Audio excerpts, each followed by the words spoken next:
Welcome back guys, स्वागत है आपको एक बार फिर से माइंड ब्लोइंग एजुकेशन चैनल पे। उम्मीद करता हूँ आप सभी लोग अच्छे होंगे, स्वस्थ होंगे। प्यारे साथियों, आज अपन दिल्ली पुलिस ड्राइवर के लिए और अति महत्वपूर्ण 50 क्वेश्चन जो हैं वो सॉल्व करने वाले हैं। आप इसे अपना मॉक टेस्ट समझ करके और सॉल्व कर सकते हैं। कमेंट बॉक्स में कमेंट करके ज़रूर बताएं कि आपका स्कोर जो है वो क्या रहा है। आगे बढ़े उससे पहले आप सभी लोगों से एक रिक्वेस्ट है, अगर आप माइंड ब्लोइंग पे एजुकेशन पे अगर नए हैं तो प्लीज़ चैनल को सब्सक्राइब कर दीजिएगा। अगर इस क्लास की पीडीएफ आपको चाहिए तो इसके लिए आपको टेलीग्राम ज्वाइन करना होगा। साथ में आपको बता दें कि आपको जो क्विज हैं वो भी आपको टेलीग्राम पे मिलेंगे, इसलिए टेलीग्राम जो है उसको अवश्य ज्वाइन कीजिएगा। आज की चीज़ का हमारा पहला सवाल है कि कार को उठाने के लिए किस सेवा उपकरण का उपयोग किया जाता है। कार को उठाने से मतलब है, या उससे मतलब ये है कि जैसे आप क्या करते हैं कि आपकी गाड़ी का काम करवाना आपको है ना, तो उसको फिर वो जो जैक जो इस्तेमाल किया जाता है उस जैक का नाम क्या है ना। तो उस जैक का नाम है हाइड्रोलिक होइस्ट। ठीक है, और ये जो ऑप्शन है ये आपको होइस्ट नाम से भी आपको ऑप्शन देखने को मिल सकता है। तो ये आपका सही आंसर रहेगा। ऑप्शन नंबर 3 जो है वो सही आंसर रहेगा। क्वेश्चन नंबर 2 है अपना कि 4 स्ट्रोक इंजन की पहचान कैसे हो सकती है। देखिए, आपको पता है कि 2 स्ट्रोक इंजन और 4 स्ट्रोक इंजन जो है वो होते हैं। तो 4 स्ट्रोक इंजन जो होता है इसकी पहचान जो है वो अपन वाल्व से करते हैं। ओके जी,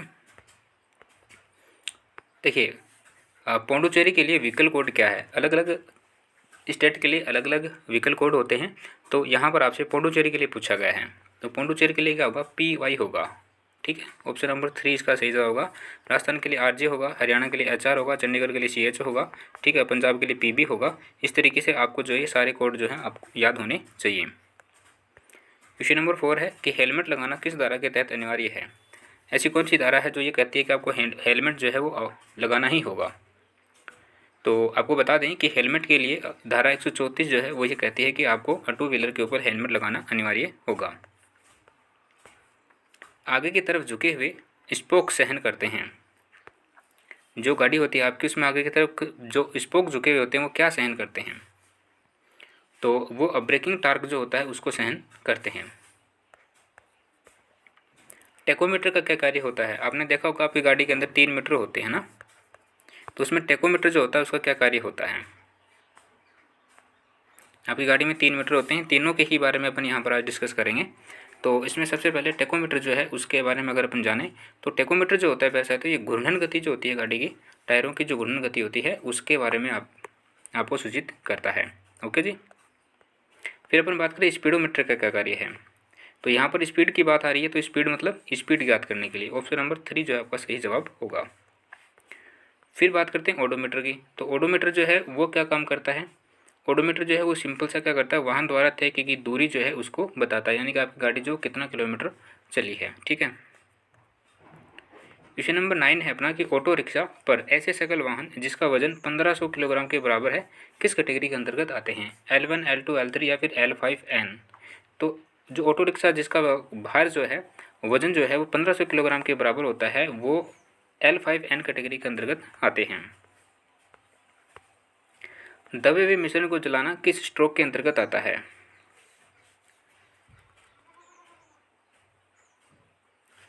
पावर स्ट्रोक के अंदर जो है दबे हुए मिश्रण को जलाना आता है। Option number 1 is the right answer. समय से पूर्व किसी वाल्व का खुलना क्या कहलाता है।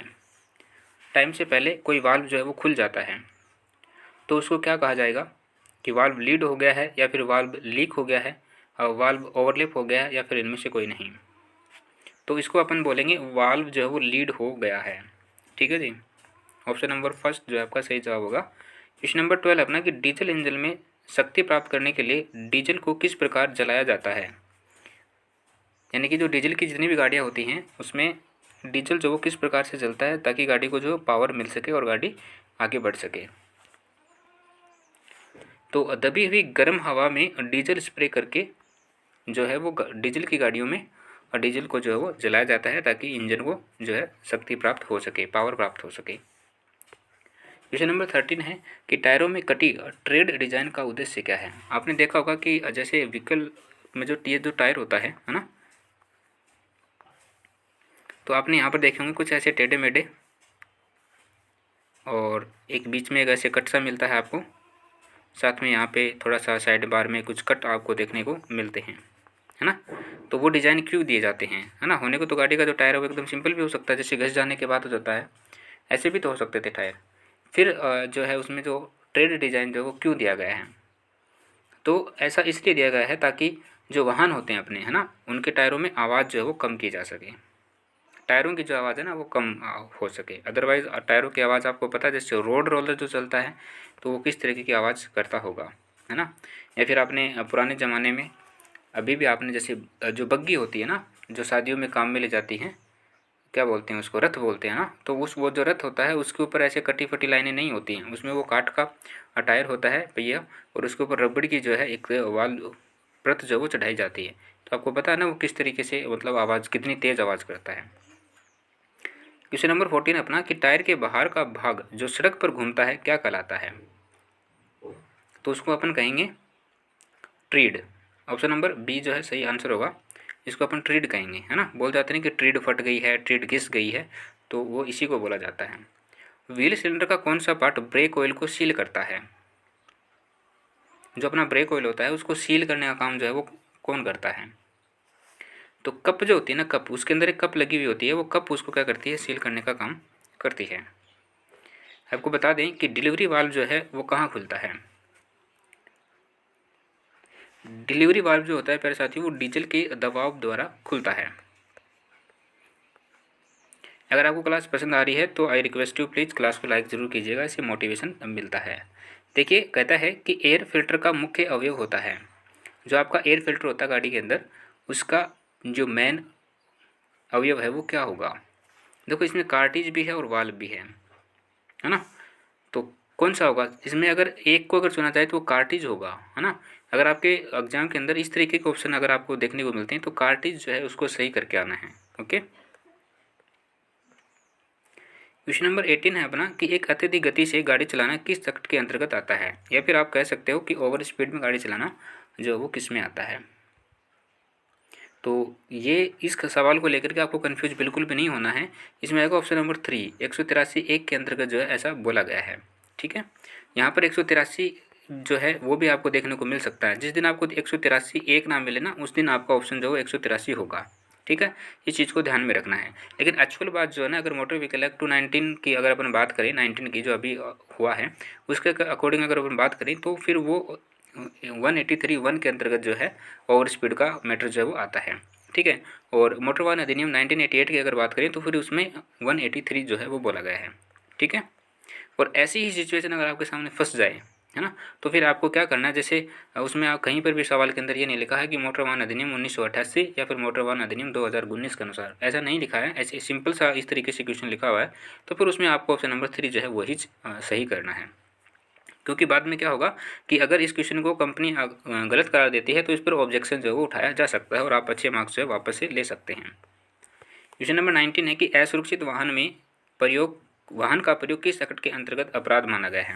असुरक्षित हालत में, असुरक्षित हालत का मतलब ये है कि जैसे आपकी गाड़ी डैमेज हो चुकी है, एक्सीडेंट हो चुकी है ना, उसके बाद भी आप उस गाड़ी का प्रयोग करते हैं, तो फिर वो जो है मतलब खुद के लिए भी हानिकारक होता है, दूसरों के लिए भी हानिकारक होता है। गाड़ी जो है वो खुद ऑलरेडी परेशान हो चुकी होती है इस चीज़ को लेकर के, तो इसको किस एक्ट के अंतर्गत जो है अपराध माना गया है। सिंपल सा अगर अपन बात करें तो 190(1) के अंतर्गत जो है इसको अपराध घोषित किया गया है।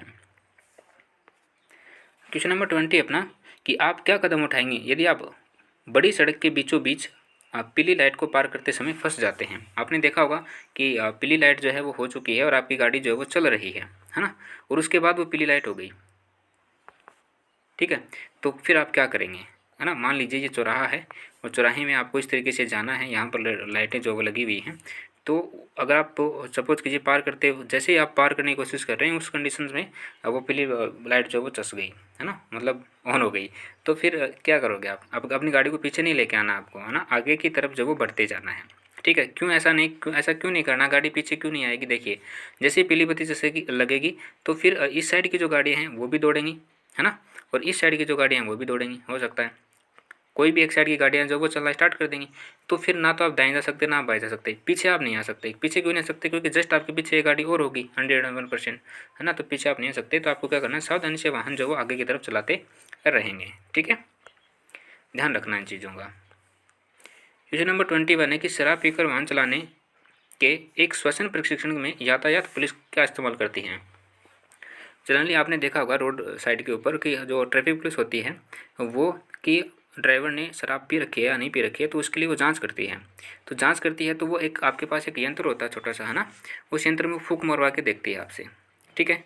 जब वो फूंक मरवा के देखती है तो उसके अंदर जो वो कौन सा लिक्विड भरा होता है जो ये बताता है कि इसमें इस बंदे ने शराब पी रखी है और इसमें शराब की प्रतिशत जो है वो इतनी है। देखो एक चीज़ और यहाँ पर मैं आपके साथ कनेक्ट करना चाहूँगा कि 100 ml ब्लड के अंदर 30 mg अगर आपकी शराब आती है तो आप कानूनी तौर पर जो है वो क्या करते हैं, शराब पीकर वाहन चलाए हुए पाए जाते हैं, है ना। 30 नहीं आनी चाहिए, 30 से कम होनी चाहिए, चाहे वो 29.99% ही हो, है ना। इतनी होगी तो भी आप शराब पीकर वाहन चलाते हुए नहीं माने जाएंगे। अगर वो 30 हो गई तो आप शराब पीकर वाहन चलाते हुए माने जाएंगे। ये है 100 ml ब्लड के अंदर, ठीक है। तो ऐसा काम जब वो उस पोटेशियम डाइक्रोमेट सल्फ्यूरिक अम्ल जो है उस यंत्र के अंदर भरा हुआ होता है, जो इस चीज़ को बताता है कि ड्राइवर ने शराब पी रखी है, ठीक है। क्वेश्चन नंबर 22 है कि दावा न्यायाधिकरण के विरुद्ध प्रत्येक अप्रैल नहीं है यहाँ पे, ये प्रत्येक अपील की यहाँ पर मैं बात करूँगा, ये टाइपिंग है थोड़ी सी। अपील सबसे पहले किस में उपस्थित होगी? आपको अपनी गाड़ी का दावा करना है ना। तो दावा करने के लिए जो है आपको सबसे पहले कहाँ जाना होगा, तो आपको हाई कोर्ट में जाना होगा। देखिए जिला अदालत जो है ना, जिला अदालत यहाँ पर मैं मानता हूँ इस चीज़ को, जिला अदालत को भी इस चीज़ का पर एक्शन लेने का अधिकार होता है, लेकिन आपको क्या करना कि दावे की जब बात आती है ना तो वो जिला अदालत से के बाद से हाई कोर्ट में जाता है ना। क्योंकि यहाँ का जो काम था ना, अगर वो हो चुका होता तो हमें दावा करने की ज़रूरत थी ही नहीं, है ना। फिर दावा क्यों करना पड़ा? दावा करने के लिए हमें हाई कोर्ट जो वो जाना पड़ता है। ओके, अगर काम घर में रह के सलट जाता तो फिर क्या होता कि वो जिला अदालत में काम निकल जाता अपना। पर यहाँ पर हमें दावा करने की ज़रूरत नहीं होती, क्योंकि यहाँ पर जो एक्शन लेना होता है वो ले चुके होते हैं। फिर वो जब हमारी कार्यवाही नहीं होती है ना, हमारी जो फैसला होता है वो हमारी रेस्पेक्ट में नहीं आ रहा होता है, उस कंडीशन में हमें दावा करना पड़ता है। तो उस टाइम पर हमें हाई कोर्ट के अंदर जाना पड़ता है। इसको इस तरीके से समझना है, ठीक है। बहुत सारे मेरे साथी जिला अदालत जो है इसको करेंगे तो गलत हो जाएगा, क्योंकि यहाँ पर जिला अदालत में आप दावा नहीं कर सकते। क्वेश्चन नंबर 23 है, कहता है कि निम्न में से कितने दिनों के भीतर अपील करने के लिए हाई कोर्ट जाना पड़ेगा? देखिए आपके साथ कोई भी घटना घट चुकी है तो उसके लिए जो है आपको समय दिया जाता है कि 90 दिन के अंदर जो है ना, अगर आप जिला अदालत से संतुष्ट नहीं हैं तो फिर आपको हाई कोर्ट जाना पड़ेगा। ऑप्शन नंबर 4 आपका सही जवाब हो जाएगा। अगर आप 90 दिन के बाद अगर ये दावा करते हैं तो फिर वो आपकी एप्लीकेशन वगैरह जो भी है वो निरस्त कर दी जाएगी, यानी कोई भी दावा जो मंजूर नहीं किया जाएगा हाई कोर्ट के द्वारा। देखिए आपको क्या करना है कि डीएल के पते में परिवर्तन के बारे में लाइसेंस प्राधिकारी को सूचित किया जाना चाहिए। आप जो है कहीं भी रह रहे हैं और आपने क्या कर लिया, आपने डीएल में जो है अपना जो परमानेंट पता है उसको चेंज करवाना चाहते हैं, है ना। तो जैसे ही आप चेंज करवाना चाहते हैं तो फिर उसके लिए आपको जो लाइसेंस जारी करते हैं प्राधिकारी उनको सूचित करना होगा। तो वो कितने दिन पहले जो है वो सूचित करना होगा आपको? तो 1 महीने का समय जो आपके पास होता है, यानी कि 30 दिन का टाइम जो आपके पास होता है, आपको उनको सूचना देनी होगी कि भाई मैं यहाँ पर पहले रहता था, अब मैं पिछले कुछ समय से यहाँ पर रह रहा हूँ, तो मेरा ड्राइविंग लाइसेंस जो वो इस पते का बनाया जाए। क्वेश्चन नंबर 25 है, कहता है कि राज्य खरीद, यहाँ पर खरीद है कि कंडक्टर लाइसेंस के लाइसेंस प्राधिकरण कौन होगा? जिला परिवहन अधिकारी, जिलाधिकारी, पुलिस अधिकारी या फिर उपरोक्त सभी? तो परिवहन की बात आ रही है तो जिला परिवहन अधिकारी जो है वही क्या होंगे, और कंडक्टर लाइसेंस के लिए प्राधिकारी होंगे।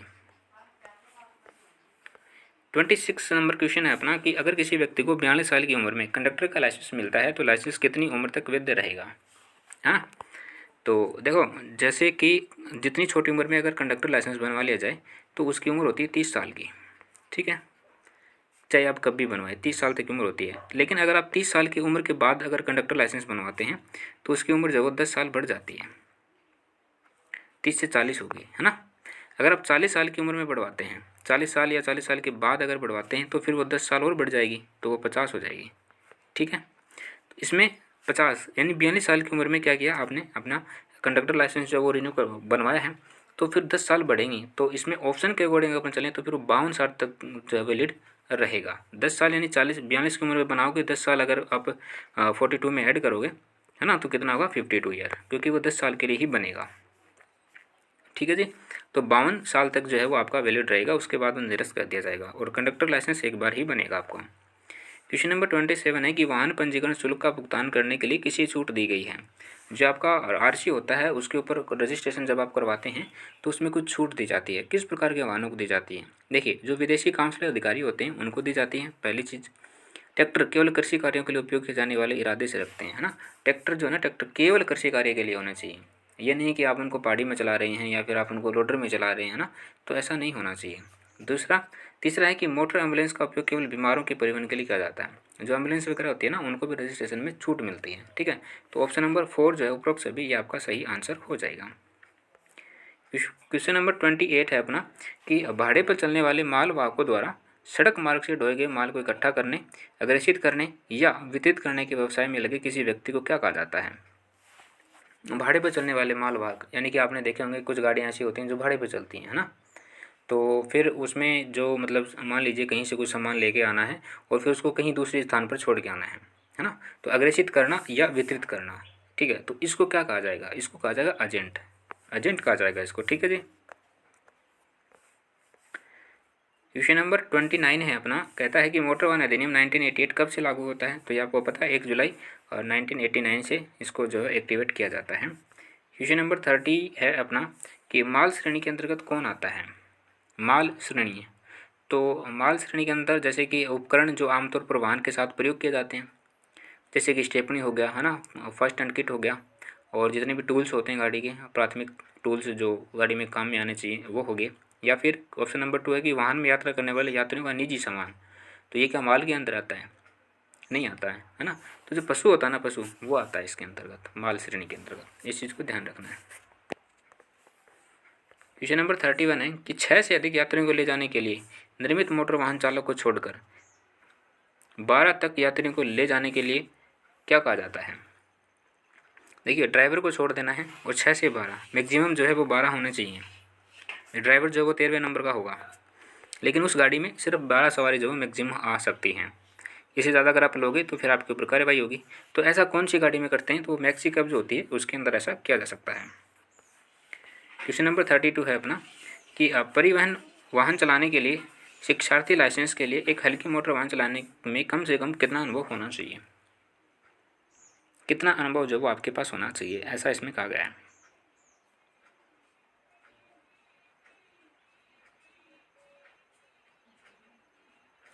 एक साल का जो है आपके पास अनुभव होना जरूरी है। ऑप्शन नंबर 3 इसका सही जवाब होगा। क्वेश्चन नंबर 33 है कि निम्न में से डीजल फिल्टर किसका बना होता है? तो जाहिर सी बात है, डीजल फिल्टर इन सभी का बना होता है। महीन तार के जाली का, नर्मदा और कागज, तीनों का ही मिलकर के बनता है डीजल फिल्टर। क्वेश्चन नंबर 34 है। ये क्वेश्चन में क्या कि थोड़ी सी टाइपिंग एरर है, हालांकि इसका सही जवाब जो है वो ये होगा, है ना। लेकिन यहाँ पर हवा तथा पेट्रोल, है ना, तो ये पेट्रोल तथा हवा होना चाहिए था। पेट्रोल तथा हवा होना चाहिए था, ताकि ये 1:12 के अनुपात जो है वो इनका होगा। ठीक है, पावर एल्कोहल जिसे आप बोल सकते हैं, सॉरी पावर डीजल जिसे डीजल या पेट्रोल जिसे बोलते हैं ना, उसमें ऐसा होता है। ठीक है, तो इसमें थोड़ी टाइपिंग एरर है, इसलिए इस क्वेश्चन को जो है हटा देते हैं अपन। ओके, 35 है अपना कि ट्रक के टायर में कितने तक प्लाई रेटिंग होता है? ट्रक का जो टायर होता है उसमें कितने रेटिंग का प्लाई रेटिंग जो वो होता है? तो ये 10 से 22 का होता है। ठीक है, ऑप्शन नंबर फर्स्ट आपका सही जवाब रहेगा। छोटी गाड़ियों के टायर कितने हज़ार किलोमीटर तक चलते हैं? छोटी गाड़ियों के जो टायर होते हैं वो कितने हज़ार किलोमीटर तक चलते हैं? तो वो चलते हैं 40 से 45 हज़ार, ऑप्शन नंबर 3, है ना। अब देखो, ये जो क्वेश्चन है ना, ये जो सवाल है, ये कन्फ्यूजिंग सवाल है ना।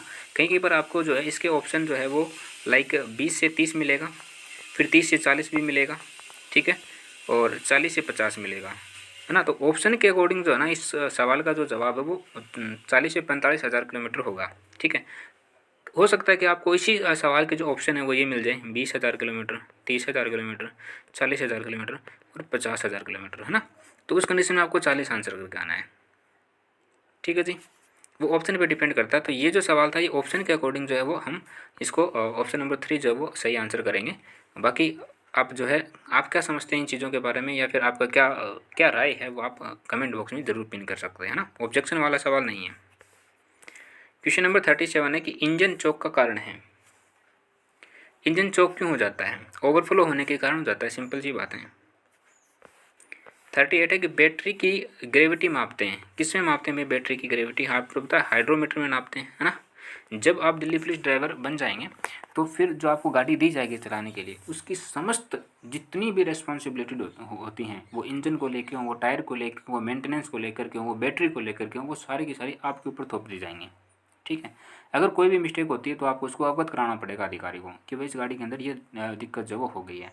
तो उसमें जो है वो सारी चीज़ें आपको पता होनी चाहिए, है ना। जैसे इसी सवाल को ले लेते हैं कि बैटरी की ग्रेविटी किस में मापते हैं, तो आपको पता होना चाहिए हाइड्रोमीटर जो उससे मापेंगे।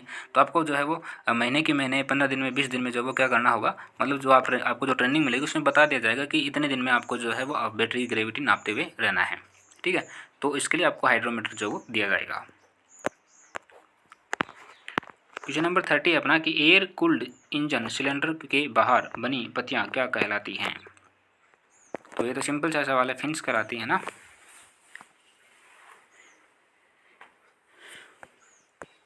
बढ़ते हैं नेक्स्ट सवाल की तरफ। क्वेश्चन नंबर 40 है कि बैटरी वाटर में होता है।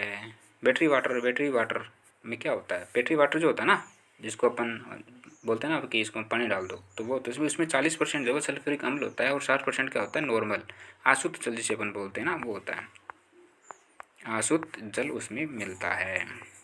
ठीक है। 40% क्या होगा? सल्फ्यूरिक अम्ल।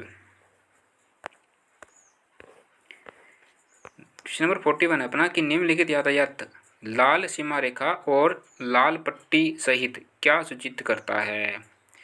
क्वेश्चन को ध्यान से समझना है जी। लाल सीमा रेखा और लाल पट्टी सहित क्या सूचित करता है? बाईं ओर मुड़ना है, आगे निकलने की अनुमति है, अगर निकलने की अनुमति नहीं है, कोई संचलन संभव नहीं है। तो इसका सही जवाब रहेगा कि आगे निकलने की अनुमति नहीं है। क्वेश्चन नंबर 42 देखिए, लाल सीमा रेखा का यातायात संकेत आपको दे रखा है, तो ये किस चीज़ को डिनोट करता है? 50 यहाँ पर लिखा हुआ है, तो भार सीमा, गति सीमा, धुरी भार सीमा या फिर चौड़ाई सीमा। तो इसमें जो गति सीमा होती है ना वो 50 ही आपकी होनी चाहिए, 50 किलोमीटर पर घंटा। ओके जी। क्वेश्चन नंबर 43 इसमें लाल सीमा रेखा और लाल पट्टी क्या सूचित करती है? ये वाला जो साइन चिन्ह है ना, ये किस चीज़ को इंडिकेट करता है? प्रवेश निषेध है, द्विमार्गी संकेत, बाईं मोड़ नहीं, एक तरफा संकेत। तो इसका जो सही जवाब रहेगा वो रहेगा एक तरफा संकेत। क्वेश्चन नंबर 44 देखिए, ये नीले चक्कर में मिलेगा एक श्वेत बाण का चिन्ह जो है वो आपको नीले चक्कर में मिलता है, तो फिर ये किस चीज़ को डिनोट करेगा? नीचे की ओर है ना, तो देख सकते हैं आप इसको। तो प्यारे साथियों, इसमें जो है ये बाईं ओर रहना अनिवार्य है, इस चीज़ को डिनोट करता है। 45 है, और ये जो साइन चिन्ह आपको मिलेगा ये लाल सीमा रेखा और लाल पट्टी के अंतर्गत जो आपको मिलेगा, तो इसमें क्या सही आंसर रहेगा आपका? देखिए यहाँ पे ये यू टर्न पे कट लगा रखा है, तो यू मोड़ अनुमत ये तो हो ही नहीं सकता, है ना। यू टर्न पे क्या कर रखा है इसने? कट का निशान लगा रखा है, तो फिर यू मोड़ जो है वो निषेध रहेगा। ठीक है जी। क्वेश्चन नंबर 46 है कि निम्नलिखित यातायात संकेत जिसमें लाल सीमा रेखा है क्या है? तो ये आपको पता है, ये वाहन की जो है ऊंचाई जो है ना ऊंचाई होती है उसको डिनोट करता है। तो ऑप्शन नंबर सी आपका सही जवाब होगा, ऊंचाई सीमा को डिनोट करता है। ठीक है। इसका मतलब ये है कि जो वाहन होते हैं ना वो 3.5 मीटर से ऊंचे नहीं होने चाहिए यहाँ पर चलने के लिए। स्पेसिफिक रोड होगी उस पर चलने के लिए, इससे ऊंचे वाहन जो यहाँ पर नहीं चलेंगे।